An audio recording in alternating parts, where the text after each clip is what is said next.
That sounds so good. That looks so good. Oh, it's a melted cheese! Oh my fucking god. Oh my god! Ah! Oh my god! That's so good!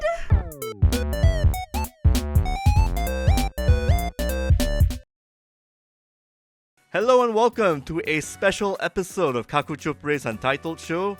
Well, at least for this kind of show, we're actually just recording it for the month of December because I like to go around asking my friends and folks and the people in the games industry about what their favorite 2025 thing is. And one of them right now is the awesome Natasha Hashim, aka Tashbunny. How are you doing, lovely lady? I'm doing good. Thanks so much for asking. End year already. I cannot believe it. This year was a great year for video games. I think it's too good of a year. There's like too many titles to go through. I think you've been doing a lot on the esports side, so maybe you want to talk a bit about how 2025 treated you in that, or maybe other aspects before we get on. I think this year was great in terms of games, but I feel like games this year were like on the challenging side, right? Think about it. Elden Ring, Night Rain came out this year. I think there was also Silk Song, Hades. Full game came out as well. So I think this year was the year where people were really tested when it came to games. And it made me realize that I'm old. There's too many, to be honest, to keep track of. Yeah, there is a lot this year. But I'm happy that, again, like you mentioned, some indie games that I like Silk Song, where it finally came out and it's just something that it's like, I think I paid like only what, RM 20, 30? I mean, it's not expensive. Yeah. It's not expensive. And that's like a 30-hour game. If you want to get all the endings, it's insane.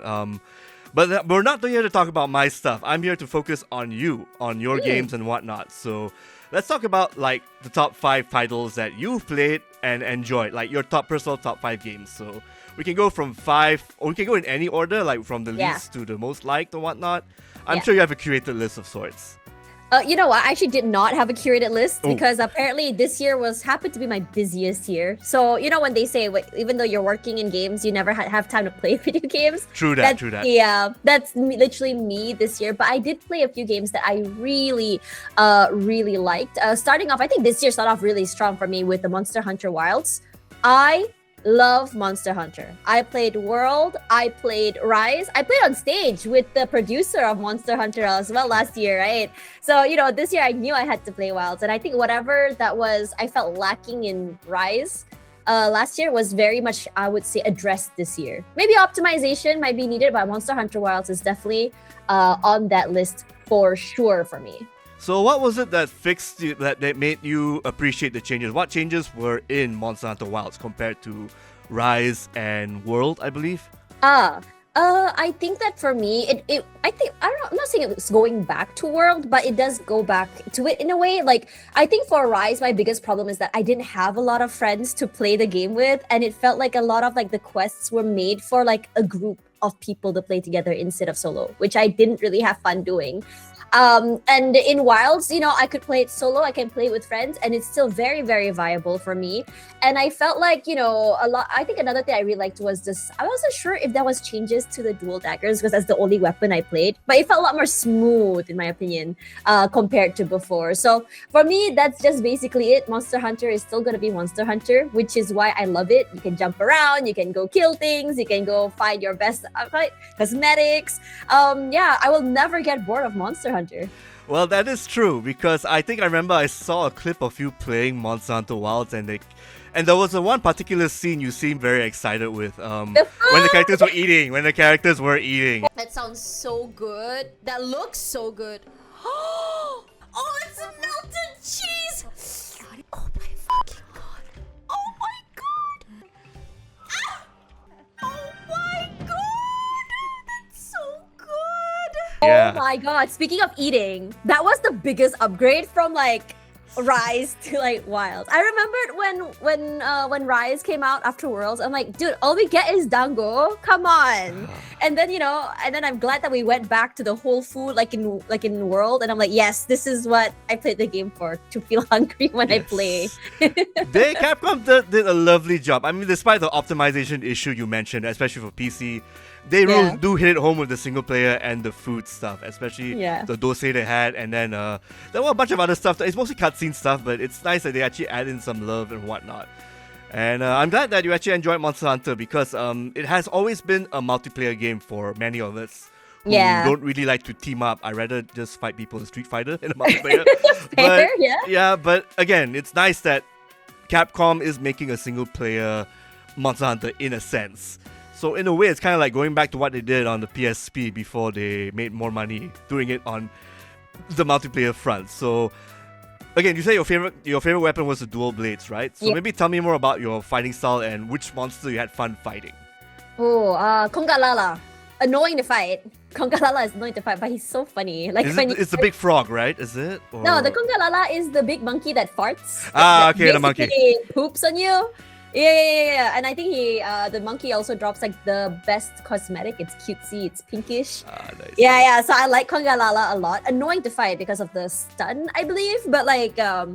But honestly, one of my favorites. I shudder every time I have to fight it, but it's just funny. Like imagine the fart sounds it makes. Yeah, that's basically why I like to fight it. That's awesome. All right, Monster Hunter is your 5th favorite game. So let's talk about like number 4. Like what was actually on Tashbunny's list? Number 4 this year. You know, surprisingly, this year was the first time I picked up Honkai Star Rail. I know everyone has their own list of games that came up this year, but for me, it was so weird because I got invited to like live stream the 2nd anniversary for Honkai Star Rail, and before that, I had never touched the game. So it was like a new experience for me. Well, guess who is now spending all her paychecks on Honkai Star Rail? Oh, okay, wow. So you got into Hoyoverse hooked you right in with space characters and whatnot. Yeah. I mean, previously I did play Genshin Impact, but Genshin Impact feels too much of a chore for me. It takes too long to do dailies. You know, navigating around the map is just painful unless you get like the newer characters. But for Honkai Star Rail, you know, it's literally made for busy people. Like, you know, the dailies take like 2 seconds to do. I'm like, while I'm brushing my teeth, I can just like AFK farm things, which I really, really appreciate. I really like the lore as well. And it's also like, you know, how everyone said Expedition 33 is, you know, what brought them back into turn-based. For me, it was Honkai Star Rail that got me back into turn-based. I mean, the last game I played was turn-based was Persona 5. So, and that was quite a while ago. That was like 2018, 19 or so. Yes, it was a while ago. I think I played Reload after that, but it just felt like, you know, again, it's a Persona series. It's not really like a Honkai Star Rail style combat, right? Even though it's turn-based, it's like hyper carry or like it's a niche type play. It's very, very fun. Expensive game though. I will give you that. And I'm like, Hoyoverse, why are there no 4 stars this patch? And why are your 4 stars literally dog water? Yeah, you can say dog shit. It's okay. Yeah. I'll censor it. No problem. Yeah. So it's like, I love the game. There's so many gripes I have of it, but the lore is too good. And I am such a lore girly that I am so excited to say that this actually made my list this year, Honkai Star Rail. Nice. Now, I actually would want to recommend you probably ZZZ because that's arguably a faster game. No, I will not play that game. You're gonna stick to HSR for now. HSR. No, that game is too jiggly. I can't. Well, she's not that jiggly, this character. No, I can't. I can't.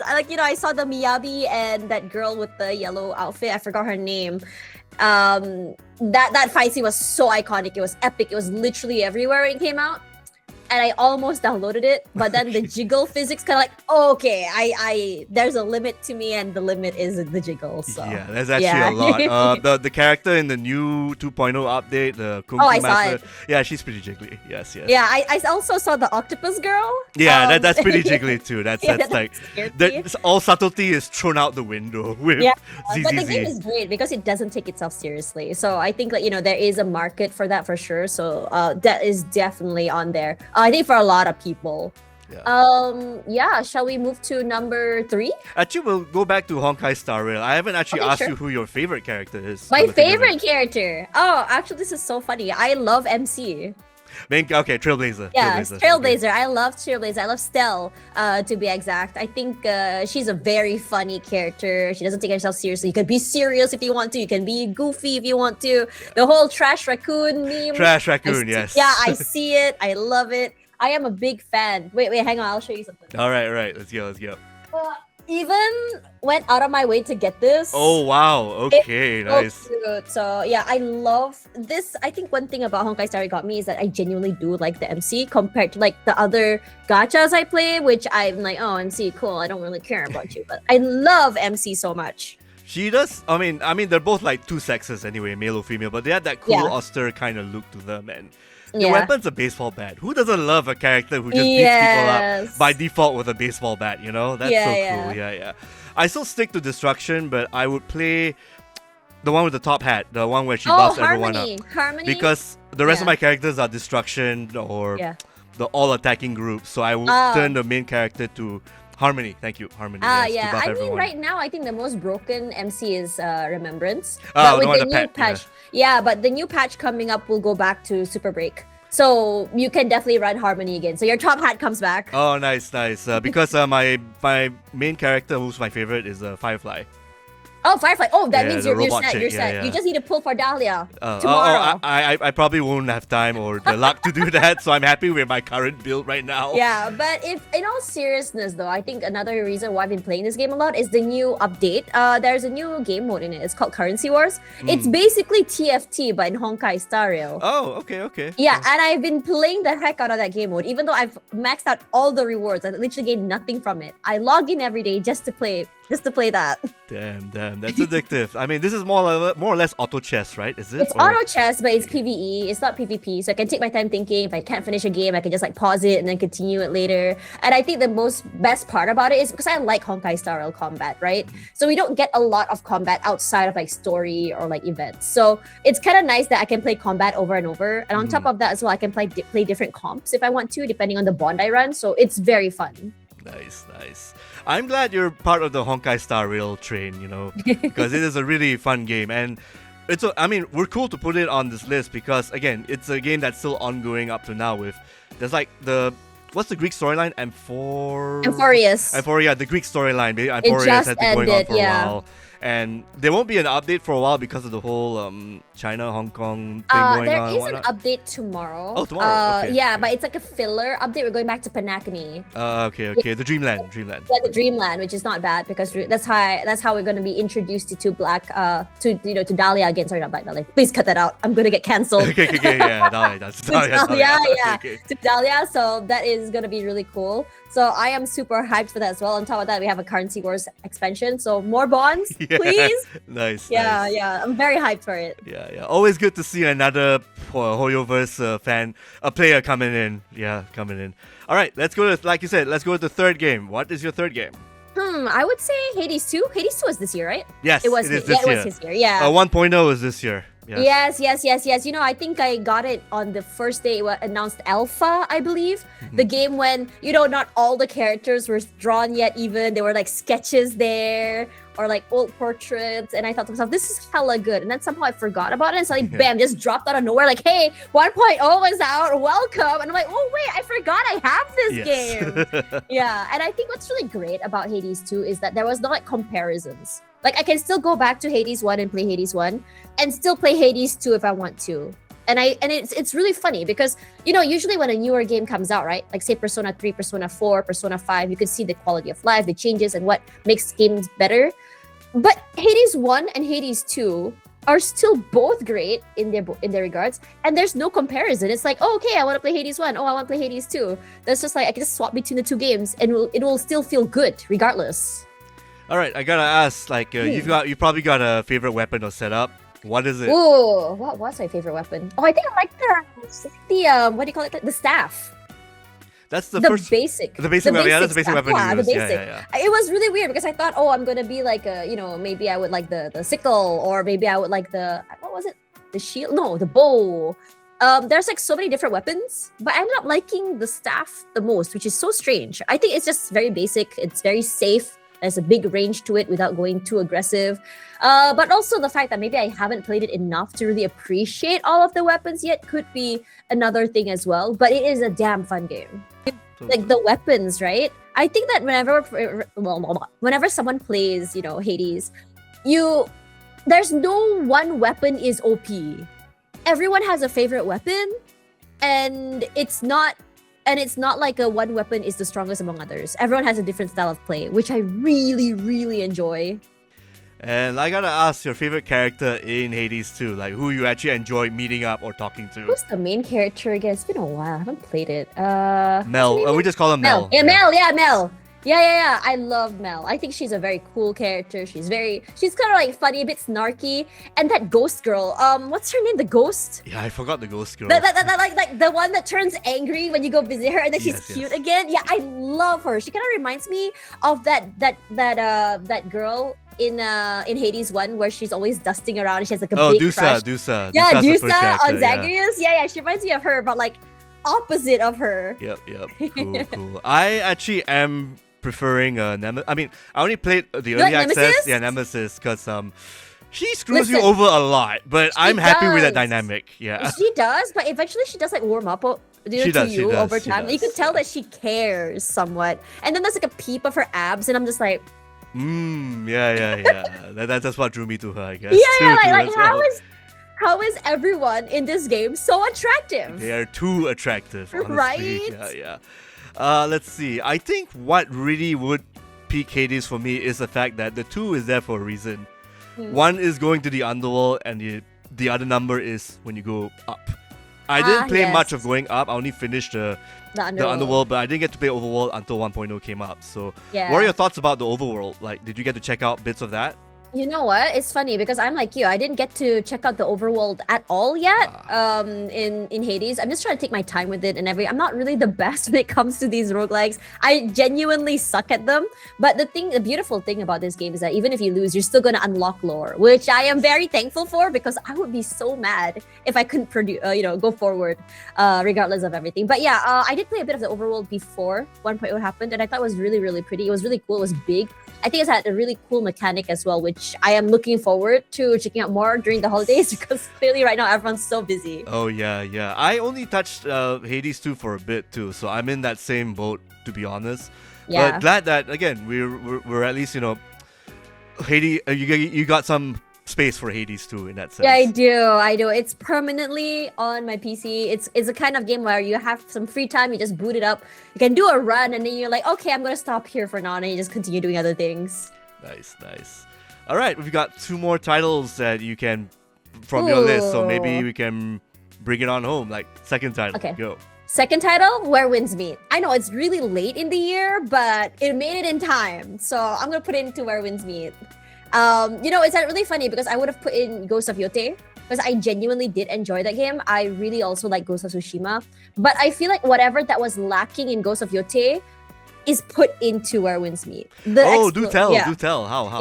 Yeah, to be fair, it's nothing lacking in there per se, but it's still it's kind of like what if I think about Ghost of Tsushima and I think about Ghost of Yote, I would say it's a very similar game with very similar mechanics, with very similar exploration.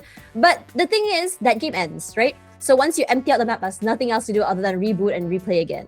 But Where Winds Meet, you're never gonna run out of things to do. There's a lot of progression, there's a lot of story. There's so many different styles of fighting that you can approach as well with so many different weapons. There's combination of builds. The boss fights are wow. They're really fun. They're really cool. I just finished the first arc, Heaven's Retreat. Was it that or Heaven's Bliss? I think you fought a boss with a scythe, if I recall. Yeah, the scythe, that lady. And I thought to myself, how is this a free game? Like, don't get me wrong, Ghost of Tsushima and Ghost of Yote were beautiful. Like, it's like, wow, but like, and then you have something similar coming out of Where Winds Meet. And another thing is, Ghost of Tsushima and Ghost of Yote are very serious games. Takes itself very seriously. It's very into traditions, right? And then breaking the wheel. And then you have Where Winds Meet that doesn't really do that. You have the goose memes. You have the Kung Fu Hustle running, and then the toads, and then the bell yelling.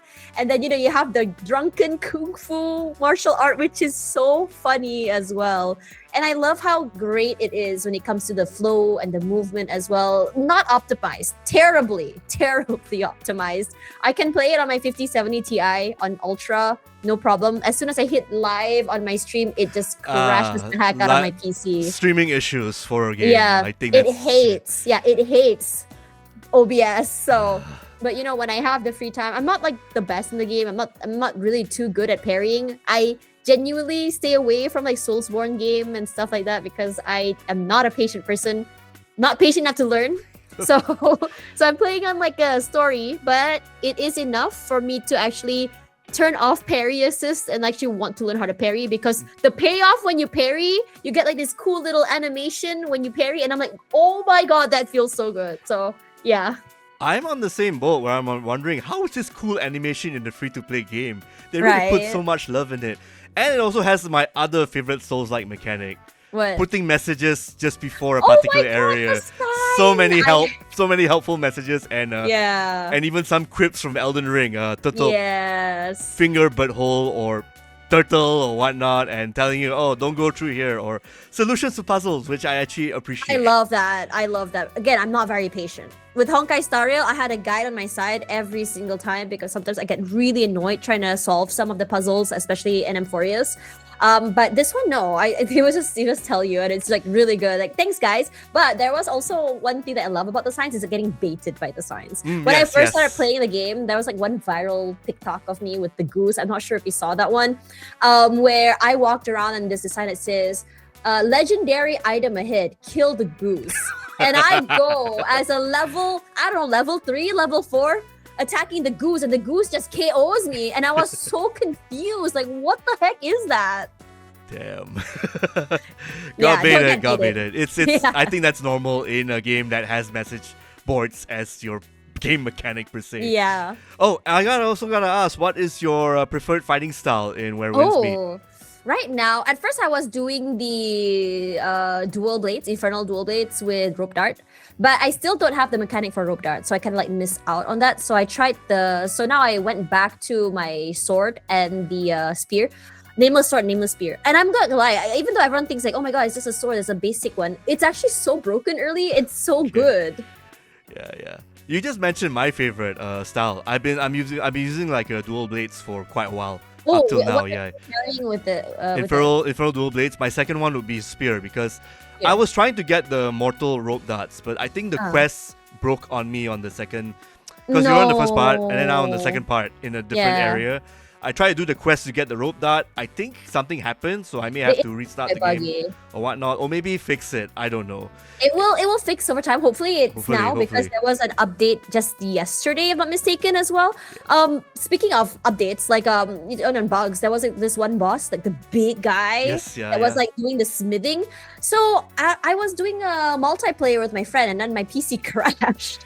And then when I logged back in, there was 2 of the guys. One is in the cutscene and one is attacking me as I'm trying to walk to the cutscene. And it's still broken till today. And I'm like, why? Oh, man. Well, luckily you can put in like the help request. I think there's a button you can do that. But hopefully, some things get fixed, because I really want my rope dart fighting style, Yeah, the rope dart is awesome. Especially with the bleed, it's so good. My third choice would be the umbrella, but I think you have to go to another part or further on in the story to unlock the area to get it. So so the umbrella for me, like when I was streaming it, everyone in chat said get the umbrella first because you can't get it early. So I got the umbrella first. I have a friend who has like a full healing build. So I'm the DPS. My friend is running the healing build. So he runs a fan with umbrella, just straight up buffing me. It's fun. It's very fun. Nice stuff. Right. All right, now we're on to our last game of your list. So bring it on home, yo. Yo, this is terrible because just now I actually technically almost tied up Where Winds Meet and Ghost of Yote, right? You know, I thought it was going to be Ghost of Yote on my list because I love Ghost of Yote. Again, it's very nostalgic, right? The game. But for me, my number one, oh my god, I hate how generic it is, but it deserves it. It's actually Expedition 33. And it's actually insane because I am a big fan of like Japanese style games, animation style games, anime style, right? Think Persona 5, Ghost of Tsushima, the Japanese style, that kind of stuff. Realism, Western games is not my thing.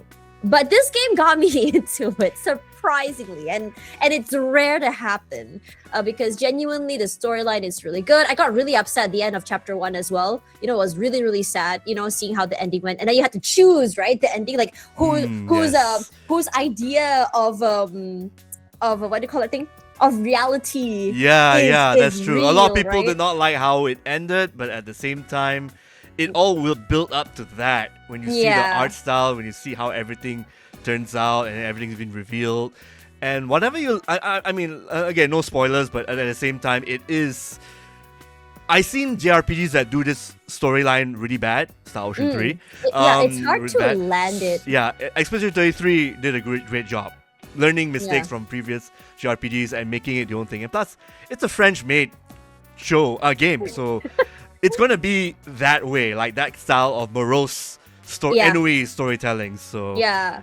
It wasn't really, again, when I first played it in the beginning, everyone said it was really good. I remember, like, out of nowhere when the game came out, like, nobody really batted an eye at first because, it was something, right? And then suddenly, just like all over Twitter, everyone was saying, hey, buy this game now on release day. And I got so curious. I was like, this art style is not for me.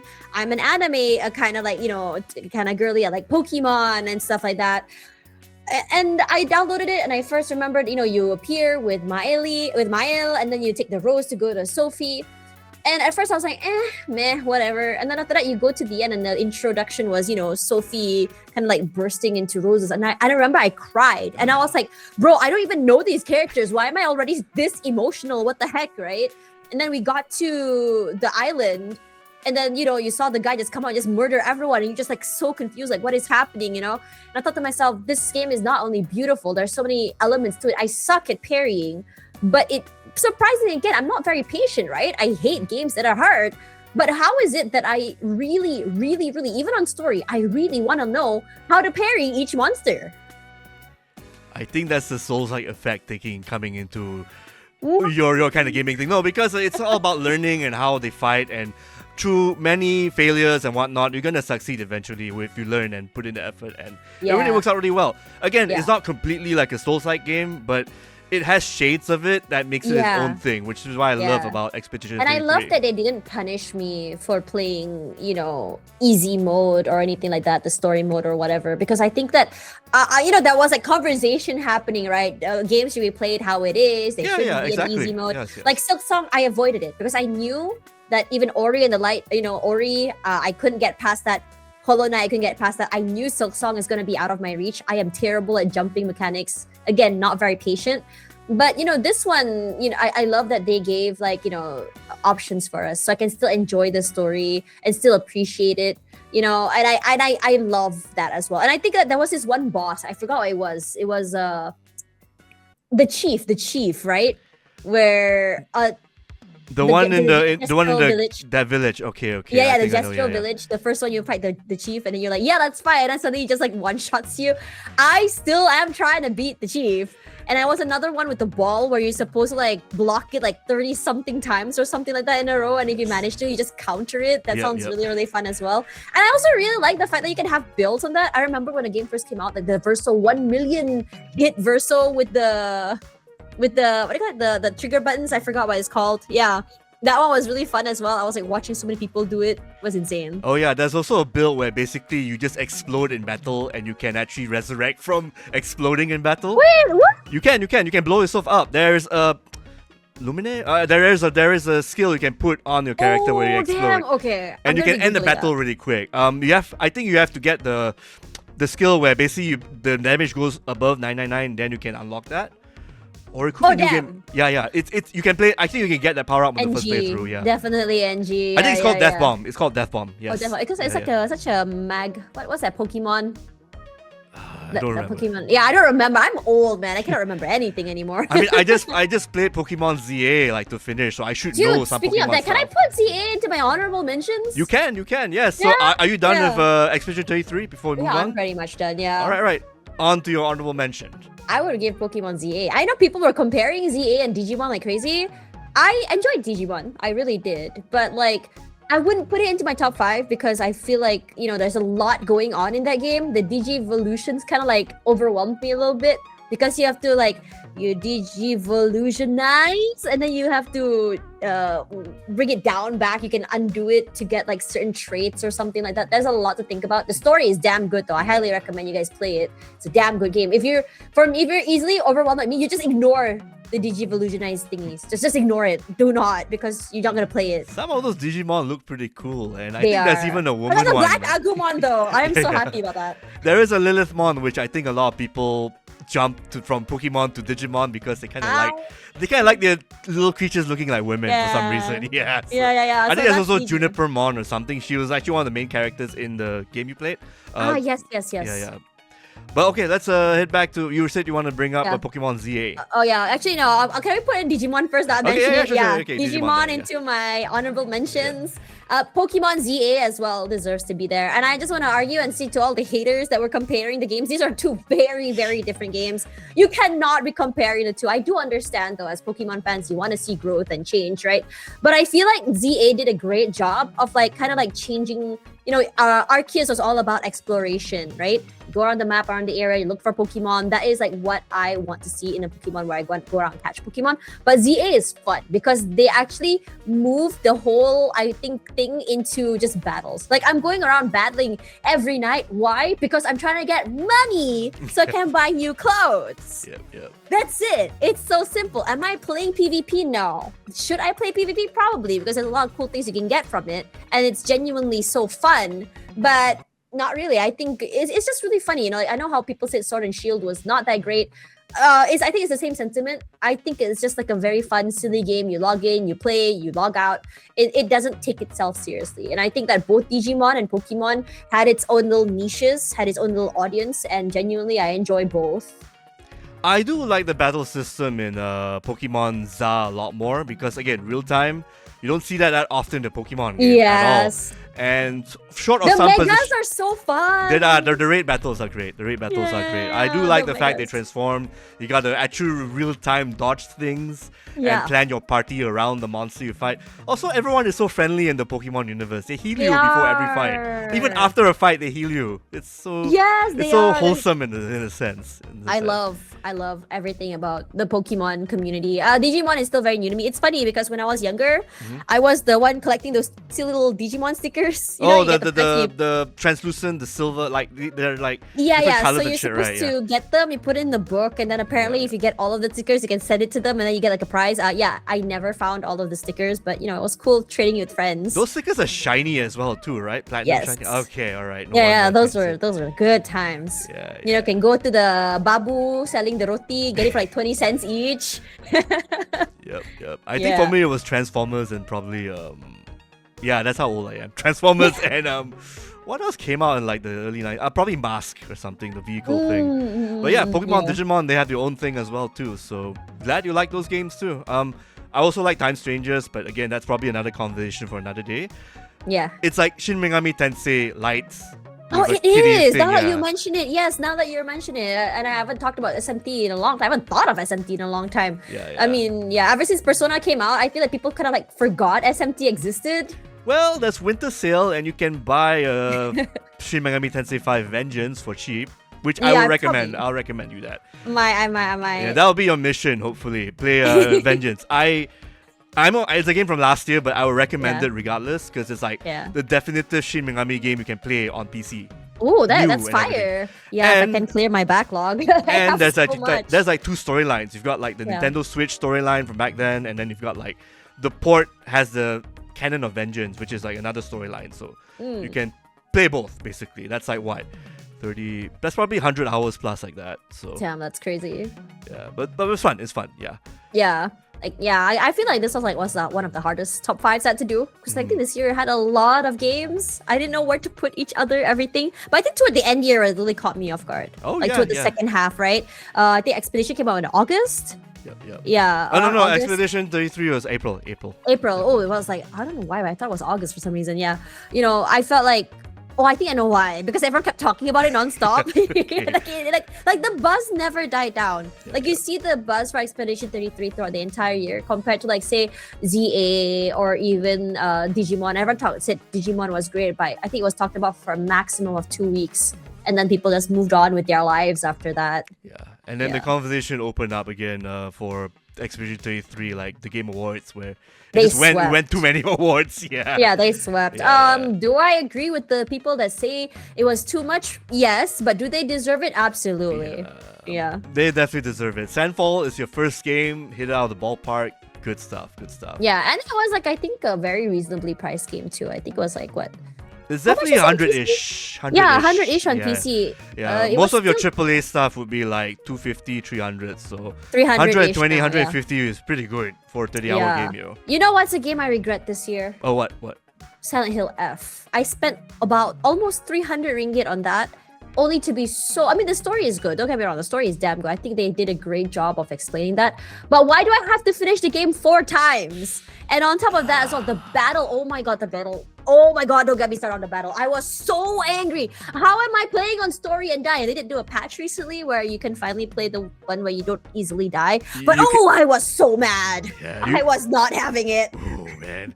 Luckily that patch lets you skip some of the fights at the end, which was actually a lot of people's complaints about the game. Oh, actually? Yeah. The gauntlet was fucking horrible, brutal. Yeah. The combat was not it. I get it. They made it as simple as they can. You have the light hit, you have the heavy hit, you have the parry, and you have the dodge.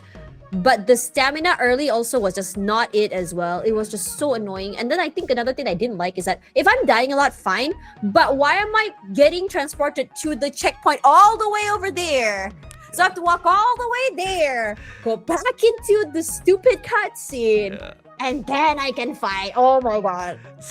That's weird. Some of the deaths you start at the before the fight, and some actually bring you back. So it's very inconsistent per se, which I really don't like. Yeah. But cool monster design though, at the very least. That was really. I was genuinely very terrified, especially of those girls with the knives. Like those scared me. And then with the ones, and then when you go into like those fields, and then like those girls with the like scarecrows, the scarecrows, and then like what you have to look at them so they don't chase you. Oh my god, I hate that weeping angel mechanic. It's so scary. That's where I got my frights from, all the jump scares from solving that puzzle and doing it again, reloading my save so I can get the achievement where you solve it without triggering the wrong scarecrow. Oh hell no! I called my brother over and I'm like, yeah, I need you to do this for me. I am too scared. It's not for me. I think I was like 20 saves I reloaded until I got the achievement. That's how bad it was. But again, I appreciate that game for what it is, but I can understand everybody's frustration with some of the game's battle combat bits. It was just literally just the battle that really got to me. But other than that, I think that they did a great job. Like the storytelling is so good. Oh, I think this is I think that is what Silent Hill has always been good at, right? Just telling a story. Silent Hill 2 was really good as well, especially like the remake. Yeah, the remake was really, really fun to play.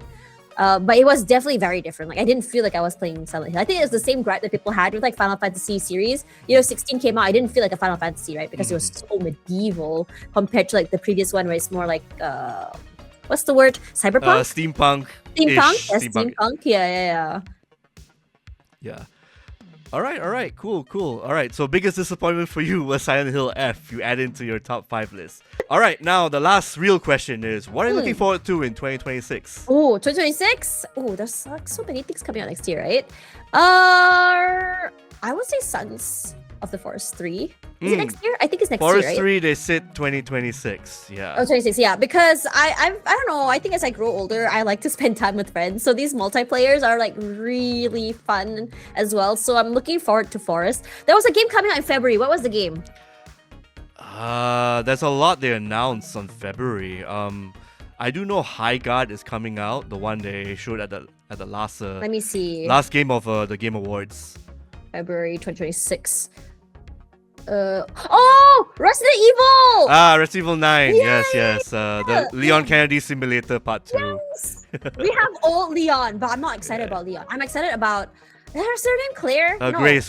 Her name's Grace. Grace. Dude, Grace is like the 2 different mechanics are so cute. Like you have Leon that's like badass, kicking butt, kicking people in the face at 50 years old. And then you have Grace who's like really scared. And then like there was like a part in the trailer she goes, "That sucks!" And I thought it was so funny. Yeah. And I'm like, oh my god, this is her. This is me personified if I were in a zombie apocalypse. Yeah. There's actually a giant monster who could be the character's mom chasing her, but again, we don't know yet. It could be the mom or her friend from Outbreak back in the day, but there's so much speculation. Yeah, but anyway, that main villain, I think his name Victor something. He looks pretty insane, but at the same time, a completely new character who may have ties to old games, who knows? But nice to Yeah. see Leon back and fighting and whatnot. Everyone was so hyped. Everyone was mad because Leon wasn't going to be there in the beginning. But the thing is, I didn't mind. It was nice to start off with a new chapter. But in a way, if they could finally, I don't know, I think show that he's retiring. He's this would old, be, bro. yeah, he's old. Yeah, but He's I about think to be a Chris Redfield at this point. yeah, they're all like, I think this has been the thing with the past Resident Evil games from 7, 8, and now 9. Chris Redfield came in 7 and 8, so they're gonna have to bring in someone from the old guard. So The who cameos, better right? than Leon, the most popular Resident Evil character ever next to Ada Wong, right? It's true. That's true. I still haven't seen them kiss. Come on, make them kiss. We'll see. Yeah. But on any case, how about esports side? Like maybe you want to talk a little bit about what esports thing you're esports? looking forward to? I think hard to say. I think for me, it's always been Valorant. I really enjoy Valorant. Every time Riot pushes out a patch, it's really fun to see how it gets really creative. For me, when you talk about esports, is players that are good are cool, but there's a lot of them. It's more like the brains, the coaches. I'm very, very interested in. Yeah, because technically they're like the chess masters, right? They're moving the pieces around. They're trying to figure out how exactly to counter style play. Especially since Paper Rex went through a reshuffle of players. Patman out. Zavi 8K in, and then Global Esports acquiring Talent's former coach that just acquired all these really good players, has an eye for it as well. So a lot to talk about coming into this upcoming year as well for esports. I don't really watch any other esport other than League of Legends when T1 is playing because I watch Faker and that's it. But yeah. Since you're on the League of Legends Riot Games ban, would 2XKO be part of your list in the near future? Ooh, that's hard. I actually didn't have time to play the beta because I was so busy. But I heard a lot of good things about the game. Particularly that the level to get into the entry level isn't that high. Like I think you can genuinely come in as a new player to really feel your way around. So it's kind of like playing Yasuo from League of Legends.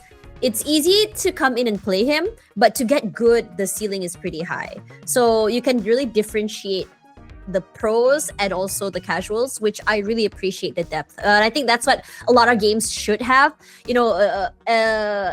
A benchmark for what casuals should be and a benchmark of what pros should be as well, so that people can really enjoy the game in their own time. I think Riot Game has been doing a great job of that. League of Legends has a lot of casuals. Valorant even has a lot of casuals. Just people just come in, hop in, and just play game and leave, right? So I think I wouldn't be surprised if 2XO were to follow that same formula as well, knowing Riot Games. And with that, thank you so much for talking to me and Kakuchopurei about your top 5 games. I keep thinking 10 and whatnot. And also what you hope for in the future of 2026 in gaming. So before we sign out, do let us know how we can reach you on your website or Twitch or whatnot. Advertise yourself, Right. yes. Right. So I'm very active on Instagram and TikTok. I post a lot of short videos if you want to see. I'm also very yappy on Twitter as well, and I stream on Twitch. So I hope to see you guys there. And with that, thank you so much, Tashbunny. And this is me, Mr. Toffee, signing out. Thanks for joining us. Do subscribe to our channel on Kakuchopurei YouTube website. We post new content. Thanks again for subscribing to us and everything. And that's it. See you in the next time. Bye-bye. Bye.